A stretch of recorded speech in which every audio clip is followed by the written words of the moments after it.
ദമാമിൽ പുതിയ 4 കുടിവെള്ള ശുദ്ധീകരണ കേന്ദ്രങ്ങൾ കൂടി പ്രവർത്തനം ആരംഭിച്ചതായി സൗദി നാഷണൽ വാട്ടർ കമ്പനി അറിയിച്ചു. പ്രതിദിനം 8000 ക്യൂബിക് മീറ്ററിലധികം ശുദ്ധജലം പമ്പ് ചെയ്യാൻ ശേഷിയുള്ളതാണ് ഈ സംഭരണികൾ.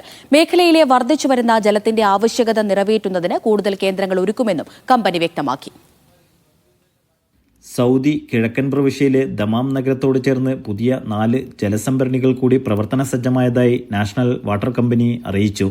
പ്രതിദിനം 8000 ക്യൂബിക് മീറ്ററിലധികം ഡീസലനേറ്റഡ് വെള്ളം പമ്പ് ചെയ്യാൻ ശേഷിയുള്ളതാണ് ജലസംഭരണികൾ.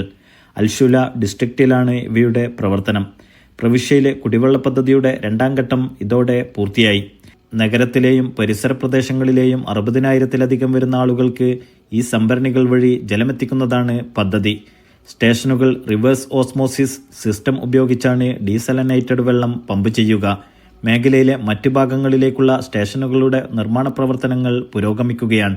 പദ്ധതിയുടെ മുഴുവൻ ഘട്ടങ്ങളും പൂർത്തിയാകുന്നതോടെ മൊത്തം ഉൽപാദനശേഷി പ്രതിദിനം 76,000 ക്യൂബിക് മീറ്ററായി ഉയരുമെന്നും കമ്പനി വ്യക്തമാക്കി.